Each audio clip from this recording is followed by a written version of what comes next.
Have you ever had a relationship go horribly sideways, but when it was all said and done and you reflect back, you can see that some part of you totally knew that this is exactly what would happen, but somehow at the time you couldn't see it?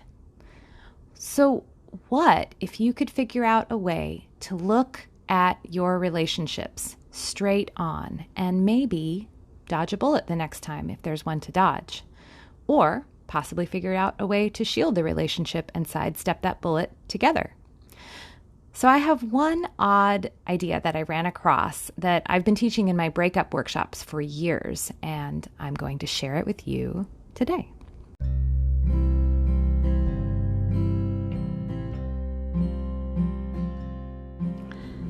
Welcome to Making Polyamory Work. Hi, I'm Libby Sinback, and I want to thank you for being with me today. I'm a queer polyamorous mom and a relationship transformation coach. I'm here to help you if you're feeling stuck, if you're struggling, if you want your relationships to be more nourishing, more functional, more authentic, and full of love. On my show, I like to go deep into what actually makes polyamorous relationships work, because relationships are at the core of our well-being as humans. I think love is why we're here and how we heal. So I'm excited about this episode today, and we're just going to dive right in. So I've said this before, but one of the common challenges of being in a new relationship and being all excited, or really even just the prospect of a new relationship, is that NRE can make you lose your head and make you make decisions that you might not otherwise have made if there weren't so many wild and crazy hormones and neurotransmitters running through your body. But while it's easy to know that intellectually and maybe even nod along with me and say, well, just like Thumper said in the movie Bambi, well, that's not going to happen to me. When you're actually the person wrapped up in that excitement of someone new, it's just really typical to resist keeping your feet on the ground. And I think there's a reason for this. I think a lot of people really just miss or blaze past red flags because slowing down to look at them is kind of a bummer. Or maybe you're just afraid of seeming like a bummer, having to bring these things up. I mean, nobody likes being a wet blanket. On the flip side, though, if you're always hunting for red flags every time you fall for someone and picking apart every interaction to see if you're safe, then that really can just kill NRE before it even has a chance to really exist, because you're so focused on protecting yourself that you aren't able to let go and be vulnerable and connect. So, what to do?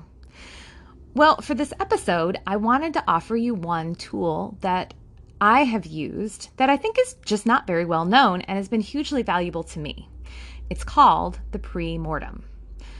Now, many of you may be familiar with the concept of a post-mortem. It's a debrief that you do after something has ended to see what went well and what didn't. Post-mortems are great for reflecting on past experiences and learning from them so that you can improve results the next time you do something. But okay, what is a pre-mortem? Well, I first heard about the idea of a pre-mortem on an episode of Freakonomics, which is a podcast, and they were talking about failure. And they were speaking to cognitive psychologist Gary Klein, who studies how people make decisions and also wrote the book Seeing What Others Don't: The Remarkable Ways We Gain Insights. So Gary Klein came up with this idea called a pre-mortem. Now, he talked about using it in a work context to help people see potential problems before they happen. What he would do is he'd invite members of a team who are, say, about to launch a project that they've been working tirelessly on. And he would invite them to clear their minds and then imagine that the launch was over and that it was a total failure. And he invites everyone on the team to fully picture this scenario where they worked really hard, but the project was just a total disaster. Then he asks them to, leave the visualization, open their eyes, and spend 2 minutes with a pen and paper writing down everything they can recall from that visualization about why the project failed. What he found was that teams who did this exercise, which literally took less than 5 minutes, found all sorts of potential problems that they hadn't been paying attention to. This exercise also helped temper any overconfidence that might be driving any potential bad decisions. So as not to leave everybody in a downer state, then Klein will ask the team members to spend some time coming up with one thing that they can do in light of all these things they've discovered that can help the project be successful. Why is this such a good exercise to do? And why does it uncover things that otherwise weren't being uncovered? Well, Klein says that when a team is doing something like launching a project, they, just like an NRE, don't want to harsh the vibe with potential roadblocks. They want to be seen as a team player, not a wet blanket. Nobody wants to be the wet blanket. But by inviting everyone together to think about failure, the pressure to avoid being that one person who's saying anything negative is lifted, and people can feel free to see what there is to see. And by ending the whole exercise on a positive note, okay, we see the potential problems, now we can get ahead of those, you're increasing the chances that the launch will actually be successful. I think the pre-mortem exercise is a great thing to do when you're in a new relationship. And yes, I think it's a great idea to do together with your partner. By inviting both of you together to think about failure and what that might be, and give yourselves permission to live there together just for a moment, just for 5 minutes, you may find things together that you would otherwise feel utterly blindsided by months later. So, if you'd like to do a pre-mortem with my guidance, I'm now going to walk you through it on this episode. If you don't want to do a pre-mortem right now, you can fast forward through this part and just skip to the end. But if you'd like to, you can now get together with your partner, or you can play it by yourself if your partner's not into it, okay? So make sure for this next part that you are in a place where you can safely close your eyes, and also where you can write for 2 minutes. So don't be in a moving vehicle, okay? So have that pen and paper handy, or have an empty note file open on your phone or on a computer. Ready?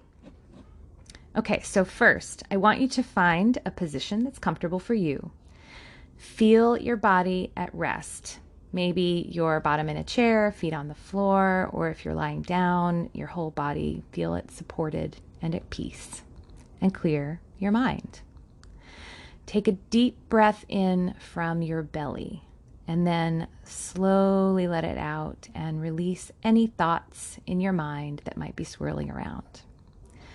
Now, allow your mind to drift several months into the future. And the image that appears is of you and your partner, and you're breaking up. And it's awful. You're both heartbroken and hurt and angry and in pain. And there's nothing you can do about it. There's no solution. Your relationship is over. Fast forward to a scene a few months later, and you're both at some kind of gathering together, and seeing your partner is like a knife stabbing you in the gut. Neither of you can bear to look at the other one, and you spend the whole night avoiding each other and having an awful time because it's so painful and awkward. I want you to hold that image for just a moment and be fully in it. Now, take a deep breath in again, and then let it go. Now, open your eyes and get ready to write. I want you to write all the reasons why your relationship ended so terribly. Now, don't overthink it. Just get out anything that comes to your mind on the page. Ready? Go. You have 2 minutes. And music is going to start playing. And then when the 2 minutes is up, the music will stop.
Okay, now put down your writing and close your eyes again. And take another deep, cleansing breath in, drawing your breath all the way down to your belly. And then hold it. Now slowly release your breath. And with it, I want you to let go of all those fears, all those thoughts of failure, and reconnect to the present moment. Okay, now that you've done the hard part, sit with your partner or by yourself and review what you wrote down. And then, together or apart, come up with some ideas about how you can help the relationship and support each other better because of what was revealed to you through this exercise. I know it can be hard to spend time facing potential unpleasant truths or really stop to examine those red flags when we're all supposed to let love flow and just focus on the present moment. One reason why I like the pre-mortem exercise, though, is that you're not staying in this land of worry and fear. What you are doing is just allowing yourself 5 minutes to sit with the possibility of failure and see what might be just outside your focus. And I think by doing it together, where you're both going there to that yucky, scary place together, that can actually help improve your relationship and help you confront potential fears and pitfalls together. It can lead you potentially to feeling closer and give you a chance to be truly vulnerable and make you feel more intimate with one another. So I encourage you to give the pre-mortem a try and let me know how it goes for you.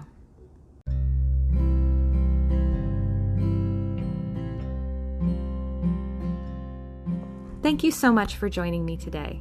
If you have any thoughts about what I've said or a question for the show, I'd love to hear from you. You can reach me via my website at libbysinback.com. You can find me on social media. I am on Facebook and Instagram. Or you can email me at libby@libbysinback.com.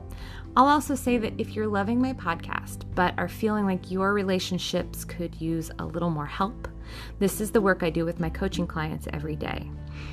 I also am going to be launching a new group program. So if you've thought about working with me, but one-on-one coaching sounds like too much for you, you might want to reach out to me about my group program. If you're interested, just contact me. Or if you want, you can go to my website and click on the section that says coaching and click on the button that says work with me and just fill out that form. Once you've filled out the form, I'll have your information and I'll be able to reach out to you once I get ready to launch the program. It should be coming out sometime in April. Last thing, if you love the show, please share it with your friends, your networks, your Facebook groups, etc. And please subscribe so you don't miss an episode. Also, if you listen on iTunes or Stitcher, it would be a big help to me if you would leave a review or a comment, because that will help more people find the show. The algorithms like that. Thanks again for being with me today, and I'll see you soon.